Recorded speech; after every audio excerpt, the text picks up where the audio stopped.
চলে এলাম বাংলা ব্যাকরণের 100টি এপিসোডের মধ্যে ষষ্ঠ এপিসোড নিয়ে। আজকের এপিসোডে আমরা যে সকল কোয়েশ্চেনগুলো এমসিকিউ প্যাটার্নে আলোচনা করব, সেই সঙ্গে ব্যাখ্যা সহ আপনাদের সামনে বিশ্লেষণ করে দেখানোর চেষ্টা করব, সেগুলো কিন্তু প্রত্যেকটাই আপনারা চাইলে খাতায় নোট ডাউন করে রাখতে পারেন। কেননা এই সকল এমসিকিউ ব্যাকরণ থেকে প্রশ্নগুলি বিগত দিনে বিভিন্ন পরীক্ষায় এসেছে, যেটা এসএসসি হোক কিংবা প্রাইমারি, যে কোনো লেভেলের এসএসসি, যে কোনো লেভেলে প্রাইমারি, আপার প্রাইমারির ক্ষেত্রেও কিন্তু এই ব্যাকরণ থেকে প্রশ্ন এসেছে। সেই সঙ্গে যে কোনো অন্যান্য কম্পিটিটিভ পরীক্ষাতেও এসেছে, সেগুলো থেকেই সিলেক্ট করে, সেগুলো থেকেই কালেক্ট করে একে একে আপনাদের সামনে 100টি এপিসোডের মাধ্যমে উপস্থাপন করার চেষ্টা করছি। সরাসরি চলে যাচ্ছি আলোচনায়। প্রথম প্রশ্ন যেটা রয়েছে, দেখুন, খুব গরম দুধ খেও না। এখানে রেখাঙ্কিত পদটি যার উদাহরণ সেটা এখানে চাওয়া হয়েছে। দেখুন, আমরা একদম ডান দিকে লাল কালিতে এবং হাইলাইট করে অ্যান্সারও দিয়ে দিয়েছি, আপনাদের বোঝার ক্ষেত্রে কোনো রকম অসুবিধা হবে না। তবে এখানে বিশ্লেষণ করে একটু বুঝে নিলে বিষয়টা আমাদের কাছে অনেকটা ক্লিয়ার হয়ে যায়। এখানে দেখুন, খুব গরম দুধ খেও না, এখানে খুবের নিচে দাব দেওয়া রয়েছে। আমাদেরকে খুঁজে নিতে হবে যে বিশেষ্যের বিশেষণ, এটা কি বিশেষণের বিশেষণ, অবস্থাবাচক বিশেষণ নাকি ক্রিয়া বিশেষণ। আমরা ডান দিকে অ্যান্সার তো দেখতেই পাচ্ছি যে অপশান সি অর্থাৎ বিশেষণের বিশেষণ এখানে সঠিক উত্তর। কিন্তু সেটা কিভাবে হচ্ছে সেটাই একটু অ্যানালিসিস করে বা সেটাই একটু ক্যালকুলেশন করে দেখানোর চেষ্টা করব। দেখুন, প্রথমেই এই কথাটা দেখতে হবে বা প্রথমে যে বিষয়টা দেখতে হবে যে কার নিচে আন্ডারলাইন করা রয়েছে। আমরা সকলেই দেখতে পাচ্ছি যে খুব এই শব্দটার উপর কিন্তু আন্ডারলাইন করে দেওয়া রয়েছে বা পদটার উপর আন্ডারলাইন করে দেওয়া রয়েছে। তো ভালো কথা। তো এবারে যেটা আমাদের দেখতে হবে যে যার নিচে আন্ডারলাইন করা থাকবে তার ঠিক পরের শব্দটা বা পরের পদটা, তাহলেই কিন্তু আমাদের কাছে বিষয়টা অনেকটা ক্লিয়ার হয়ে যাবে। এখানে দেওয়া হচ্ছে খুব এবং তারপরে রয়েছে গরম, অর্থাৎ কি গরমটা হচ্ছে কি, গরমের গুণ হচ্ছে খুব। আবার গরমের পরেই দেখুন, গরমটাও কিন্তু একটা গুণ বোঝাচ্ছে, অর্থাৎ খুব যেমন একটা গুণ, আবার একইভাবে গরমও একটা গুণ। তাহলে আমরা কি করে ক্যালকুলেশন করব? তাহলে কি এটা বিশেষণের বিশেষণ, পরিষ্কার বুঝতে পারছি। কিন্তু তারপরে দেখুন দেওয়া রয়েছে দুধ, অর্থাৎ দুধটা কি গরম, সেটা কতটা গরম, খুব গরম। অর্থাৎ এটা যেখানে রয়েছে যে বিশেষ্যের বিশেষণের বিশেষণ, এরকম একটা ব্যাপার। কিন্তু এখানে যে অপশানগুলো রয়েছে যে বিশেষণের বিশেষণ, বিশেষ্যের বিশেষণ, অবস্থাবাচক বিশেষণ, ক্রিয়া বিশেষণ, দেখুন এখানে খেয়েও এটার নিচে যদি দাগ থাকতো যে খাওয়ার ব্যাপারটা, তাহলে কিন্তু এটা ক্রিয়া বিশেষণের দিকে যেত। কিন্তু না, এখানে খুবের নিচে দাগ দেওয়া রয়েছে। তাহলে এখানে বিষয়টা আমাদেরকে বুঝে নিতে হবে যে এখানে বলা হচ্ছে খুব গরম দুধ, অর্থাৎ এখানে দুধটা হচ্ছে বিশেষ্য, তার বিশেষণ হচ্ছে গরম। কীরকম গরম? খুব গরম। অর্থাৎ এটা হলো বিশেষণের বিশেষণ, অর্থাৎ অপশান সি এখানে সঠিক উত্তর। বেশ, পরবর্তী নেক্সট কোয়েশ্চেনে চলে যাই। ডায়েরিটা আমি পাই তারক চাটুর্যের কাছ থেকে। এখানেও ঠিক একইভাবে রেখাঙ্কিত পদটি যার উদাহরণ, তবে সেটা এখানে চাওয়া হচ্ছে সর্বনামের উপর। আমরা জানি যে কোনো নামের পরিবর্তে যে শব্দটি ব্যবহার করা হয় বা যে পদ ব্যবহার করা হয় তাকে বলা হচ্ছে সর্বনাম, তাই তো? তাহলে এখানে কোন সর্বনামের মধ্যে পড়ছে? দেখুন, এখানে বলা হয়েছে যে ডায়েরিটা আমি পাই তারক চাটুর্যের কাছ থেকে। এটা কিন্তু একদম টেক্সচুয়াল কোয়েশ্চেন, অর্থাৎ টেক্সট থেকে এসেছে। কোনটা বলুন তো? এটা কিন্তু প্রফেসর শঙ্কুর ব্রহ্মযাত্রীর ডায়েরি থেকে প্রশ্নটা এসেছে। তো যাই হোক, এখানে আমাদেরকে এখানে ক্যালকুলেশন করতে হবে যে আন্ডারলাইন যেটা করা রয়েছে সেটি কোন ধরনের সর্বনামের মধ্যে পড়ছে। আমরা প্রথমেই বলবো যে আমি, আমরা, তুমি, তোমরা, সে, তারা, কিংবা আপনি, তিনি, উনি, এই যে ব্যাপারগুলো থাকে, তাহলে কিন্তু সেটা হয়ে যায় ব্যক্তিবাচক সর্বনাম। কেননা কোনো ব্যক্তির নাম না বুঝিয়ে এখানে আমি, তুমি ইত্যাদি বোঝানো হয়েছে। আর আমরা এ থেকেই পরিষ্কার বুঝতে পারছি যে এটা কিন্তু ব্যক্তিবাচক সর্বনাম। ব্যক্তিবাচক সর্বনাম তিনটি ভাগ থাকে, উত্তম পুরুষ, মধ্যম পুরুষ, প্রথম পুরুষ। এই যে ব্যাপারটা থাকে, আমি, আমরা উত্তম পুরুষ, তুমি, তোমরা মধ্যম পুরুষ এবং সে, তারা প্রথম পুরুষ। বিষয়টা ক্লিয়ার করতে পারলাম। এখানে কিন্তু ডাউট সৃষ্টি হয় ব্যক্তিবাচক নাকি আত্মবাচক। অনেকে কিন্তু আমি, আমরা যেহেতু রয়েছে আত্মবাচকে দিয়ে ফেলেন, কিন্তু এখানেই ভুল হয়ে যায়, যার জন্যে এই অপশানটা এখানে কিন্তু রাখা হয়েছে। সকলেই কিন্তু বা প্রায় অধিকাংশই আত্মবাচক দিয়ে ফেলেন, আর সেক্ষেত্রে এটা ভুল হয়ে যায় বলেই এটা রাখা হয়েছে। কিন্তু সঠিক উত্তর রয়েছে ব্যক্তিবাচক সর্বনাম। অনির্দেশক সর্বনাম কোনো অনির্দিষ্টভাবে যখন বলা হয়, অর্থাৎ যখন বলা হয় যে ডায়েরিটা আমি পাই কিছু টাকার বিনিময়ে, এই যে কিছুর নিচে দাগ থাকছে, তখন সেটা কি কিছু টাকা, পার্টিকুলার করে বলা হচ্ছে না সেটা কত টাকা, কিছু টাকা বলা হচ্ছে, যার জন্য এটা হয়ে যাচ্ছে তখন অনির্দেশক। আর যখন নির্দেশক বলা হবে তখন হচ্ছে ওই ঠিক তার বিপরীত, অর্থাৎ অনির্দেশকের বিপরীত। পার্টিকুলার করে যখন বলা হবে যে আমি ডায়েরিটা পাই 10 টাকার বিনিময়ে, 20 টাকার বিনিময়ে, যদিও তিনি চারক চাটুর্যকে 20 টাকা দিয়েছিলেন, তো সেই টাকা পেয়ে তিনি খুশি হয়ে চলে গিয়েছিলেন। তো যাই হোক, যখন যদি বলা হয় যে ডায়েরিটা আমি তারক চাটুর্যের কাছে পাই 20 টাকার বিনিময়ে, তখনই কিন্তু সেটা হয়ে যাচ্ছে, নির্দিষ্ট করে যখন বলা হচ্ছে তখন কিন্তু সেটা হবে নির্দেশক সর্বনাম। বিষয়টা ক্লিয়ার করতে পারলাম। নেক্সট কোয়েশ্চেনে চলে যাচ্ছি। আমার মুখ ভালোবাসায় ভরে উঠেছে, যার উদাহরণ, অর্থাৎ এখানে টোটাল বাক্যটাকেই প্রাধান্য দেওয়া হয়েছে। এখানে আমাদেরকে খুঁজে নিতে হবে যে এটা কোন কালের মধ্যে পড়ছে, অতীত, বর্তমান, ভবিষ্যৎ। তার মধ্যে এখানে দেখুন দুটো টার্ম রয়েছে, বর্তমান আর একটা রয়েছে অতীত। এবার আমাদেরকে প্রথমেই খুঁজে নিতে হবে যে এটা বর্তমান না অতীতের মধ্যে পড়ছে, তারপরে তার বিভাগের মধ্যে যেতে হবে। দেখুন এখানে কি বলা হয়েছে, আরেকবার পড়ে নেব। আমার মুখ ভালোবাসায় ভরে উঠেছে, অর্থাৎ এখানে কিন্তু বর্তমানের কথাই বলা হয়েছে। এই যে উঠেছে, উঠেছিল বললে তাহলে কিন্তু আসতো অতীতের দিকে। তো আমরা এখানে পরিষ্কার বুঝতে পারলাম যে এটা নিত্যবিত্ত অতীতে তাহলে যাচ্ছে না, কেননা অতীত ব্যাপারটা এখানে নয়, এখানে বর্তমানের মধ্যে রয়েছে। তাহলে আমাদের কাছে থাকছে আর 3টে অপশান, ঘটমান বর্তমান, সামান্য বর্তমান, নাকি পুরাঘটিত বর্তমান। আমরা এখানে অ্যান্সার দেখতেই পাচ্ছি, অপশান সি এখানে সঠিক উত্তর, অর্থাৎ পুরাঘটিত বর্তমান। কিন্তু সেটা কেন, কিভাবে বুঝবো, সেটাই এখানে কিন্তু আমাদের ব্যাখ্যার বিষয়। এখানে আবারও লাইনটা একবার পড়ে নেব, কেননা বারবার পড়লে আর একটু বিষয়টা বুঝে নেওয়ার চেষ্টা করলে আমাদের কাছে বিষয়টা অনেকটা সহজ হয়ে যাবে। আমার মুখ ভালোবাসায় ভরে উঠেছে, অর্থাৎ বিষয়টা লক্ষ্য করুন, কিছুক্ষণ আগে বা এইমাত্র আমার মুখ ভালোবাসায় ভরে উঠেছে এবং তার প্রভাবও কিন্তু এখনও রয়েছে। আমরা সংজ্ঞায় জানি যে পুরাঘটিত বর্তমান তাকেই বলা হয় যে কোনো কাজ সেই মাত্র ঘটেছে বা এইমাত্র ঘটেছে এবং তার প্রভাব এখনও রয়েছে। সে এইমাত্র কলকাতায় গিয়ে পৌঁছলো, তাহলে কি পুরাঘটিত বর্তমান, অর্থাৎ সংজ্ঞা অনুযায়ী এটা কিন্তু মিলছে। তাহলে এটা ঘটমান বর্তমান নয় কেন, সামান্য বর্তমান নয় কেন, নিত্যবিত্ত অতীতই বা নয় কেন? অতীত কেন নয় সেটা তো আমরা পরিষ্কারভাবে সকলেই বুঝতে পারছি, কিন্তু নিত্যবিত্ত অতীত তাকেই বলা হয় যেখানে অতীতকালের কোনো ঘটনা নিত্য ঘটতো। আমরা জানি যে নিত্য শব্দের অর্থ কি, যে নিয়মিত। বিষয়টা ক্লিয়ার করতে পারছি? তাহলে নিত্য বৃত্ত অতীত, অর্থাৎ নিত্য মানে নিয়মিত, বৃত্ত মানে কি, একইভাবে একই চক্রাকারে ঘুরে যাচ্ছে। আমাদের ঠিক মোবাইলে যখন টাওয়ার লাগে না, ঠিক একইভাবে যে ঘুরে যায়, অর্থাৎ নিয়মিত ঘুরে যাচ্ছে, ঠিক সেই জায়গাটাই।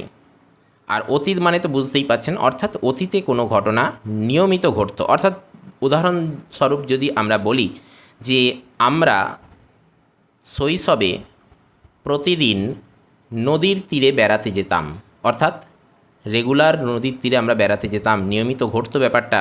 আমরা প্রতিদিন সকালে উঠে পড়তে বসতাম, এটা কিন্তু নিত্যবিত্ত অতীত। এবারে আসি ঘটমান বর্তমান নয় কেন। বর্তমান বলতে তো বুঝতেই পাচ্ছেন, আর ঘটমান বলতে কি, বর্তমানে যে কাজটা নিয়মিত ঘটছে বা এখনও চলছে বা ঘটছে তাকে বলা হচ্ছে ঘটমান বর্তমান। বিষয়টা ক্লিয়ার করতে পারলাম। পরবর্তী নেক্সট কোয়েশ্চেনে চলে যাব। বিনা দোষে আমায় মারবেন না, রেখাঙ্কিত পদটি যার উদাহরণ। কিন্তু দেখুন এখানে রেখাঙ্কিত দেওয়া নেই। এখানে কিন্তু এমনও আসে যে রেখাঙ্কিত আমরা বলেছি ঠিকই, কিন্তু এখানে রেখাঙ্কিত দেওয়া নেই। আপনাদের বোঝার সুবিধার জন্য বলে দিচ্ছি, যেখানে বিনার নিচে দাগ রয়েছে। কিন্তু এমনও হয় পদটি যার উদাহরণ এমনও বলে দেয়, বিনা দোষে আমায় মারবেন না, আলোচ্য পদটি যার উদাহরণ, রেখাঙ্কিত জায়গায় বলে দিতে পারে আলোচ্য। তাহলে তখন আপনি কি করবেন, আপনাকে কিন্তু এখানে খুঁজে নিতে হবে। তখন আপনাকে খুঁজতে হবে, এখানে দেখুন দেওয়া রয়েছে অব্যয় প্রত্যেকটা নিচে, অর্থাৎ এই বাক্যের মধ্যে অব্যয় কোনটা রয়েছে সেটা আপনাকে প্রথমে খুঁজে নিতে হবে। তাহলে এই বিষয়টা ক্লিয়ার হয়ে যাবে। আমরা জানি অব্যয় জিনিসটা হচ্ছে যার কোনো ব্যয় নেই, যার কোনো ক্ষয় নেই, ক্ষয় শূন্য, অর্থাৎ সংজ্ঞাগত দিক থেকে বললে লিঙ্গ বচন পুরুষ বিভক্তি ভেদে যে পদ কোনো পরিবর্তন হয় না, কনস্ট্যান্ট বা ধ্রুবক থাকে, তাকে বলা হচ্ছে অব্যয়। বেশ, এবারে এটা কোন অব্যয়ের মধ্যে পড়ছে, আমরা তো বাক্যের মধ্যে অব্যয় কোনটা সেটা চিনে নিলাম। তো এবারে সেটা কোন অব্যয়ের মধ্যে পড়ছে, কেননা অব্যয়ের তো অনেকগুলো শ্রেণীবিভাগ রয়েছে। কী কী শ্রেণীবিভাগ রয়েছে এই মুহূর্তে তো আমরা সেটা দেখতেই পাচ্ছি। তবে এখানে প্রত্যেকটা যে দেওয়া রয়েছে মানে প্রত্যেকটাই এই শ্রেণীবিভাগের অন্তর্গত তা কিন্তু নয়। এমনও অপশান থাকে যেটা অব্যয়ের শ্রেণীবিভাগের মধ্যে পড়েই না, এমনও কিন্তু থাকে। তো যাই হোক, এখানে যেটা রয়েছে এখানে কিন্তু প্রত্যেকটাই শ্রেণীবিভাগের মধ্যে পড়বে, সেরকমই কিন্তু এখানে দেওয়া রয়েছে। আপনাদের বোঝার সুবিধার জন্য সমস্ত দিক থেকে কিন্তু আলোচনা করছি, কেমন? এখানে যেটা রয়েছে সংযোজক অব্যয়, আলংকারিক অব্যয়, ব্যতিরেকাত্মক অব্যয় নাকি সাপেক্ষ অব্যয়, এগুলো কিন্তু ব্যাকরণে বিভিন্ন উদাহরণ দেওয়া থাকে, সেগুলো কিন্তু আপনাদেরকে একটু পড়তে হবে। আর যদি সেটা করতে অসুবিধা হয় তাহলেও কিন্তু আমরা যে বিভিন্ন এপিসোড নিয়ে আসছি সেগুলো একটু যদি আপনারা প্র্যাকটিস করেন, সেগুলো যদি একটু ভিডিওগুলো যদি দেখেন, তাহলে কিন্তু এই প্র্যাকটিসের মধ্য দিয়ে আপনি কিন্তু ব্যাকরণে এক্সপার্ট নাও হয়ে উঠতে পারলেও অনেকটাই কিন্তু জ্ঞান বোধগম্যতা তৈরি করতে পারবেন। আর সেই উদ্দেশ্যেই কিন্তু বিভিন্ন এপিসোডের মাধ্যমে আমরা এমসিকিউ প্যাটার্নে যেরকম পরীক্ষায় প্রশ্ন আসে সেগুলো নিয়ে আসার চেষ্টা করছি এবং সেই সঙ্গে সেগুলো একটু ছোট ছোট ব্যাখ্যা আকারে বিশ্লেষণ করার চেষ্টা করছি। তো যাই হোক, এখানে যেটা রয়েছে সংযোজক অব্যয়, আলংকারিক অব্যয়। আলংকারিক অব্যয় কোনগুলো বলুন তো? তো যদি শব্দের উল্লেখ থাকে, তো এই যে ব্যাপারটা, তো এ তো মেয়ে নয় দেবতা নিশ্চয়, এখানে তোটা কি আলংকারিক অব্যয়। এখানে কি অপশান রয়েছে? অপশান সি এখানে সঠিক উত্তর। সাপেক্ষ অব্যয় কোনগুলোকে বলে বলুন তো? যদি বলা হয় যতক্ষণ শ্বাস ততক্ষণ আস, এখানে যত আর ততর নিচে দাগ রয়েছে, তাহলে এটা হয়ে যাচ্ছে সাপেক্ষ সর্বনাম। কিন্তু এখানে যেটা বলেছে বিনা দোষে আমায় মারবেন না, এখানে বিনা কি ব্যতিরেকাত্মক। সঠিক উত্তর রয়েছে অপশান সি পা পূর্বক আ থেকে পাবা থেকে পাওয়া। সঠিক উত্তর বলে দেব সরাসরি, এটা কিন্তু বস শ্রুতির উদাহরণ। কি করে হচ্ছে? একটু টাফ হয় ব্যাপারটা। প্রথমে এই সংজ্ঞাটা আমাদেরকে মনে করতে হবে। একটা বিষয় মনে রাখতে হবে যে শ্রুতিধ্বনির আগম বা শ্রুতিধ্বনি মূলত তিনটের মধ্যে ঘটে থাকে। অন্তস্থ অশ্রুতি যেটা এখানে রয়েছে, অন্তস্থ জ রয়েছে কিন্তু অন্তস্থ অ হয়। অন্তস্থ অশ্রুতি অর্থাৎ একটু আগে যে বলছিলাম যে অপশানের মধ্যে আছে বলে সেটা হয় তা কিন্তু নয়। অন্তস্থ অশ্রুতি আর বশ্রুতি এখানে রয়েছে, আর দশ শ্রুতি হয়। এই তিনটের মধ্যে কিন্তু শ্রুতির ধ্বনিটা ঘোরাফেরা করে মেনলি। তো এবারে আমরা যেটা বলবো যে শ্রুতির ধ্বনির আগম বা এখানে বশ্রুতি হয়েছে কী কারণে। শ্রুতির যে এখানে বশ্রুতির সংজ্ঞাটা যদি পড়ি তাহলে আমরা বলতে পারবো যে উচ্চারণের দ্রুততা কিংবা বিশেষ উচ্চারণ প্রবণতার কারণে শব্দ মধ্যস্থ দুটি স্বরধ্বনির মাঝে ব ধ্বনির আগমন ঘটলে, অর্থাৎ স্বরধ্বনি দুটির মাঝখানে ব কি ব্যঞ্জনধ্বনি, দুটি স্বরধ্বনির মাঝে ব ব্যঞ্জনধ্বনির আগমন ঘটলে তাকে বলা হচ্ছে বশ্রুতি। আরেকবার বলছি, উচ্চারণের দ্রুততা কিংবা বিশেষ উচ্চারণ প্রবণতার কারণে শব্দ মধ্যস্থ দুটি স্বরধ্বনির মাঝখানে ব ব্যঞ্জনধ্বনির আগমন ঘটলে তাকে বলা হয় বশ্রুতি। ঠিক একইভাবে দশ্রুতির ক্ষেত্রেও হয়, আর অন্তস্থ অশ্রুতির ক্ষেত্রেও একই ব্যাপার হয়। অপিনিহিতি কেন নয়? আমরা জানি অপিনিহিতির সংজ্ঞাটা আমাদের জানতে হবে। অপিনিহিতির প্রচুর প্রয়োগ কোথায় ঘটেছে? পদ্মা নদীর মাঝিতে পূর্ববঙ্গের কথ্য ভাষায় অপিনীতির প্রচুর প্রয়োগ লক্ষ্য করা যায়। অপিনীতির সংজ্ঞাটা যদি আমরা জানি যে অপি কথার অর্থ হলো পূর্ব আর নিহিতি কথার অর্থ হলো সন্নিবেশ। উচ্চারণের দ্রুততা কিংবা বিশেষ উচ্চারণ প্রবণতার কারণে শব্দ মধ্যস্থিত দুটি সংযুক্ত ব্যঞ্জনধ্বনির পূর্বে স্বরধ্বনির আগমন ঘটলে তখন তাকে বলা হয় অপিনীতি। কিন্তু সেটা কি এখানে ঘটেছে? ঘটেনি, তাই স্বাভাবিকভাবে অপিনীতি নয়। আর স্বরাগম বলতে কি? স্বরা বলতে বা স্বরধ্বনি আর আগম অর্থাৎ স্বরধ্বনির আগমন, সেটা তো এখানে ঘটেনি, তাই স্বাভাবিকভাবেই স্বরাগম নয়। আমরা নিয়ে যাচ্ছি পরবর্তী কোয়েশ্চেনে। 6 নম্বরে রয়েছে শিয়াল থেকে শেয়াল, এখানে ধ্বনি পরিবর্তনের কোন নিয়ম কাজ করেছে? দেখুন, ব্যাকরণে এই ধ্বনির ব্যাপারটাই কিন্তু সব থেকে টাফ। ধ্বনির ব্যাপারটাই কিন্তু অর্থাৎ ধ্বনি পরিবর্তনের ব্যাপারটাই কিন্তু সব থেকে বেশি কোয়েশ্চেন আসে। তো যাই হোক, এখানে যেটা রয়েছে শিয়াল থেকে শেয়াল, এখানে ধ্বনি পরিবর্তনের কোন নিয়ম কাজ করেছে? দেখুন, আমরা পরিষ্কারভাবে বুঝতে পারছি এখানে আল আর এই শব্দেও আল দুটোই কিন্তু একই রয়েছে। পার্থক্য ঘটেছে এখানে হস্যই আছে আর এখানে এ। আরেকটা বিষয় লক্ষ্য করতে হবে, দেখুন এখানে আ আছে, এখানেও আ আছে। প্রথম পদ আর দ্বিতীয় দুটোতেই কিন্তু দেখুন সবই ঠিক আছে, তবে এখানে প্রথমেরটা হস্যই, এখানে কিন্তু এ হয়ে গেছে। একটু লিখে দিচ্ছি, দাঁড়ান। তালবস্য যোগ হস্যই যোগ অন্তস্থ অ যোগ আ যোগ ল, কেমন? আর এটাকে আমরা ভাঙলে কি পাচ্ছি? তালবস্য যোগ এ যোগ অন্তস্থ অ যোগ আ যোগ ল। ক্লিয়ার? বিষয়টা লক্ষ্য করুন, সবটাই ঠিক আছে, শুধু এখানে হস্যইয়ের জায়গায় এ হয়ে গেছে আর এখানে আটা আই আছে। তাহলে এখানে কোন ধ্বনি পরিবর্তন ঘটেছে লক্ষ্য করুন, বাদবাকি সবই ঠিক আছে, শুধু এখানে পূর্ববর্তী হস্যই এইটা কিন্তু এ হয়ে গেছে আর এখানে আ আছে। অর্থাৎ এখানে আমরা দেখতে পাচ্ছি এখানে কিন্তু বলা হয়েছে প্রত্যেকটাতেই অপশানে দেখুন স্বরসঙ্গতি, অর্থাৎ স্বরধ্বনির ক্ষেত্রে যে পরিবর্তন ঘটছে। আদারওয়াইজ এখানে বাকি যেগুলো রয়েছে তালবস্য, অন্তস্থ, অ, ল, এগুলো কি ব্যঞ্জনধ্বনি। তাই আমাদেরকে খুঁজে নিতে হবে শব্দের মধ্যে স্বরধ্বনি কী রয়েছে, কেননা স্বরসঙ্গতির কথা বলা হয়েছে।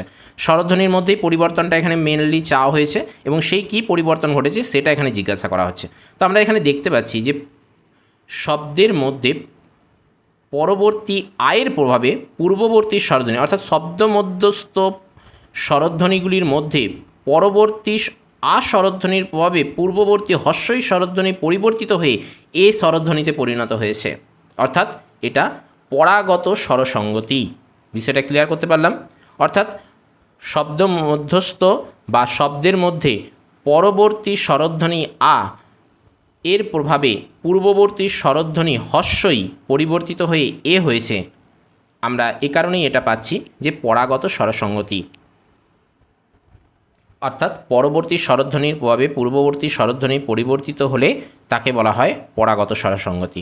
অপরদিকে মধ্যগত স্বরসঙ্গতি পূর্ববর্তী এবং পরবর্তী উভয় মানে ধ্বনির প্রভাবে মধ্যবর্তী স্বরধ্বনির পরিবর্তন হলে তাকে বলা হচ্ছে মধ্যগত। প্রগত পূর্ববর্তীর প্রভাবে পরবর্তীর পরিবর্তিত হলে। অন্যান্য পূর্ববর্তী এবং পরবর্তী উভয়ের প্রভাবে উভয়েই যদি পরিবর্তিত হয় তখন তাকে বলা হয় অন্যান্য স্বরসঙ্গতি। বিষয়টা ক্লিয়ার করতে পারলাম। নেক্সট আসি, জ্যোতিরিন্দ্র সন্ধি বিচ্ছেদ করলে কি হয়? সরাসরি উত্তর বলে দেবো, এটা বিসর্গ সন্ধি, অর্থাৎ অপশান বি এখানে সঠিক উত্তর। জ্যোতি যোগ ইন্দ্র, বানানটা একটু লক্ষ্য করবেন, সময় দীর্ঘ হয়ে যাচ্ছে, একটু তাড়াতাড়ি করার চেষ্টা করব। তারা মধ্যবিত্ত, সমাসবিদ্ধ পদটি যার উদাহরণ, সঠিক উত্তর বলে দেবো বহুব্রীহি। তবে এটা আপনাদের জন্য কোশ্চেন থাকছে যে মধ্যবিত্ত ব্যাসবাক্য করলে কি হয়। বহুব্রীহি এই কারণেই হচ্ছে, কেননা বহুব্রীহি সূত্রেই আমরা পেয়েছি যে পূর্ব এবং পর উভয় পদ ব্যতি রেখে অন্য বিশেষ একটি অর্থের প্রাধান্য পায়। অর্থাৎ ব্যাসবাক্যের মুখে দুটো ভাগে ভাগ করা হয়, পূর্বপদ আর পরপদ, কিন্তু এই পূর্বপদ এবং পরপদ দুটোরই কোনোটাকের অর্থ প্রাধান্য না পেয়ে অন্য একটি অর্থ প্রাধান্য পায় এই বহুব্রীহি সমাসে। সেই সঙ্গে এর যে সূত্র থাকে ব্যাসবাক্যের শেষে কিন্তু যার, যাঁর, যাহার, যাহাদের এইগুলো উল্লেখ থাকে। আবার একটা বিষয় হলো এর পূর্বপদ কী হয়, বিশেষ্য হয়, কখনো বিশেষণ হয়, কখনো সংখ্যাবাচক বিশেষণ হয়। তো এতগুলো দিক বলে দিলাম, এর মধ্যে থেকে বা এগুলোকে ক্যালকুলেশন করে তারা মধ্যবিত্ত এটার মানে ব্যাসবাক্য কী হবে সেটা আপনারা কমেন্ট বক্সে জানাবেন। আপনাদের কমেন্টের অপেক্ষায় রইলাম। কেমন? নেক্সট আসি, কিছুদিন আগে একজন বিদেশি সাংবাদিক লিখেছিলেন যার উদাহরণ। অপশান ডি এখানে সঠিক উত্তর।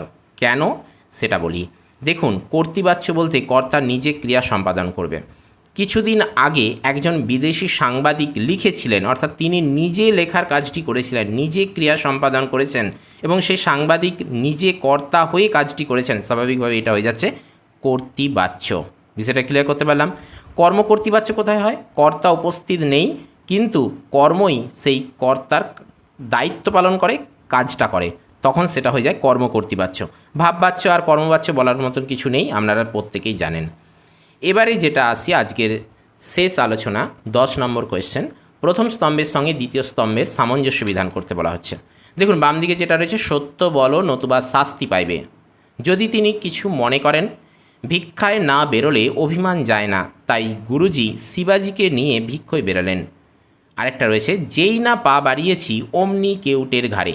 ডান দিকে দেওয়া রয়েছে প্রত্যেকটাই অব্যয় থেকে, অর্থাৎ এখানে কিন্তু প্রত্যেকটাই অব্যয়ের উদাহরণ, তবে সেটা কোন অব্যয়ের উদাহরণ সেটাই কিন্তু মেলাতে হবে। এখানে রয়েছে সংশয়সূচক অব্যয়, নিত্য সম্বন্ধীয় অব্যয়, ব্যতিরেকাত্মক অব্যয় এবং রয়েছে সিদ্ধান্তবাচক অব্যয়। আমরা কিন্তু একটু আগেই অব্যয় নিয়ে একটা কোয়েশ্চেন আলোচনা করলাম, তাই আমাদের ক্ষেত্রে একটু বোঝার অনেকটা সুবিধা হবে। তবু একটু আমরা ডিটেলস আলোচনা করে নেওয়ার চেষ্টা করব। দেখুন, এখানে যেটা রয়েছে সত্য বলো নতুবা শাস্তি পাইবে, এখানে কিন্তু আমরা পরিষ্কার বুঝতে পারছি নতুবা দেওয়া রয়েছে, অর্থাৎ এটা কিন্তু ব্যতিরেকাত্মক অব্যয়। আমরা কিন্তু এই একটা উদাহরণ একটু আগেই জেনে এলাম। আবার দেখুন, বলা হচ্ছে যে যদি তিনি কিছু মনে করেন, এখানে একটু নিচে আন্ডারলাইনটা একটু সরে গেছে ডান দিকে, তো যাই হোক এখানে কিন্তু যদির নিচে আন্ডারলাইন করা আছে। কেমন? যদি, শুধু যদিটার নিচে লাইন দেওয়া রয়েছে। অর্থাৎ এখানে কি বলা হচ্ছে দেখুন, যদি তিনি কিছু মনে করেন, অর্থাৎ এখানে তো একটা সন্দেহ বা সংশয় প্রকাশ পাচ্ছে। দেখুন, ব্যাকরণে খুব বেশি যে গভীর থেকে নেওয়া হয় সেটা নয়, আমরা যে প্রাত্যহিক জীবনে কথাবার্তা বলি সেই কথাটাকেই সংযত করার জন্য, সেই কথাটাকে নির্ভুল করার জন্যই কিন্তু ব্যাকরণের আলোচনা।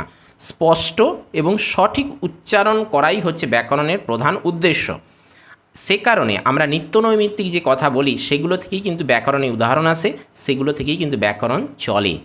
এখানে যেটা রয়েছে যদি তিনি কিছু মনে করেন, অর্থাৎ এখানে তো একটা সংশয় প্রকাশ পাচ্ছে, স্বাভাবিকভাবেই এটা সংশয় সূচক অব্যয়। এবারে আসি, দেখুন দুটো লাইনে রয়েছে এটা একসঙ্গে। ভিক্ষায় না বেরোলে অভিমান যায় না, তাই গুরুজি শিবাজিকে নিয়ে ভিক্ষায় বেরোলেন। দেখুন এখানে যে ব্যাপারটা বলা হচ্ছে যে ভিক্ষায় না বেরোলে অভিমান যায় না, ঠিক আছে, তাই এখানে তাই এর নিচে দাগ দেওয়া আছে, অর্থাৎ তিনি এখানে দেখুন অর্থটা লক্ষ্য করুন, মানে টার্নটা কোন দিকে যাচ্ছে লক্ষ্য করুন। ভিক্ষায় না বেরোলে অভিমান যায় না, তাই গুরুজি শিবাজিকে নিয়ে ভিক্ষায় বেরোলেন। অর্থাৎ তিনি ভিক্ষায় বেরোলে অভিমান যায় না বলেই কিন্তু, মানে ভিক্ষায় না বেরোলে অভিমান যায় না বলেই কিন্তু তিনি সিদ্ধান্ত নিয়েছেন এবং সেই মোতাবেক তিনি গুরু শিবাজিকে নিয়ে ভিক্ষায় বেরিয়েছেন। অর্থাৎ তিনি কিন্তু এখানে সিদ্ধান্ত নিয়েছেন, সিদ্ধান্ত নিয়ে কিন্তু এই কাজটা করেছেন, অর্থাৎ এটা সিদ্ধান্ত সূচক অব্যয়। এবং প্রত্যেকটাই দেখুন আন্ডার দ্য কোটেশনের মধ্যে রয়েছে, কেননা এইগুলো প্রত্যেকটাই কোনো না কোনো উপন্যাস, কোনো না কোনো গল্পের লাইন, গল্পের উক্তি, সে কারণেই কিন্তু এগুলো কোটেশনের মধ্যে দেওয়া রয়েছে। আর একটা বিষয় খেয়াল করতে হবে, এখানে যে নতুবা, যদি, এখানে তাই, যেই, অমনি, এগুলো কিন্তু প্রত্যেকটাই এক একটা অব্যয়ের উদাহরণ, কেমন? আর এটা লক্ষ্য করতে হবে যে সংশয়সূচক অব্যয়, নিত্য সম্বন্ধীয় অব্যয় এবং সেইগুলো কোন কোন উদাহরণের মধ্যে পড়ছে। একসঙ্গে সবগুলো পড়লে যদি দেখেন যে সংশয়সূচক অব্যয়ের উদাহরণ আপনি 30টা 50টার মতো পড়লেন, তাহলে সেগুলো হয়তো মনে রাখার ক্ষেত্রে একটু অসুবিধা হবে, কিন্তু প্র্যাকটিসের সঙ্গে সঙ্গে দেখবেন ধীরে ধীরে ওগুলো কিন্তু মনে এসে যাবে, আর আপনার কিন্তু আলাদা করে যে পড়াশোনা করা সেই প্রবলেমটা আর আসবে না। আসি পরের, দেখুন যেই না পা বাড়িয়েছি অমনি কেউটের ঘাড়ে। দেখুন এখানে কিন্তু সাপেক্ষ রয়েছে, যে যেই অমনি, যত তত, যেমন তেমন, যখন তখন, এই যে ব্যাপারগুলো যখন থাকবে, অর্থাৎ একটা বাক্যের মধ্যে দুটো অব্যয় থাকবে, দুটোর নিচে দাগ থাকবে, তখনই কিন্তু আপনাকে চলে যেতে হবে সেটা নিত্য সম্বন্ধীয় অব্যয়ের দিকে। বিষয়টা ক্লিয়ার করতে পারছি? তাহলে এখানে উত্তরগুলো কি দাঁড়াচ্ছে সেটা একটু শর্টে একবার বলে দেব। সত্য বলো নতুবা শাস্তি পাইবে, এটা কি ব্যতিরেকাত্মক অব্যয়। যদি তিনি কিছু মনে করেন, অর্থাৎ এটা সংশয়সূচক অব্যয়। ভিক্ষায় না বেরোলে অভিমান যায় না, তাই গুরুজি শিবাজিকে নিয়ে ভিক্ষায় বেরোলেন, সিদ্ধান্তবাচক অব্যয়। যেই না পা বাড়িয়েছি অমনি কেউটের ঘাড়ে, নিত্য সম্বন্ধীয় অব্যয়। তাহলে বিষয়টা ক্লিয়ার করতে পারলাম।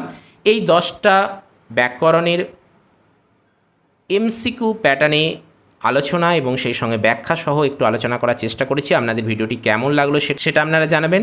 সেই সঙ্গে আপনাদেরও যদি কিছু এ ব্যাপারে অভিমত দেওয়ার থাকে, কিছু মন্তব্য করার থাকে, কিছু তথ্য অ্যাড করার থাকে, কিছু পরামর্শ দেওয়ার থাকে, নির্দ্বিধায় কমেন্ট বক্সে জানাবেন। আপনাদের জন্য কমেন্ট বক্স 24 ঘন্টায় ওপেন থাকছে।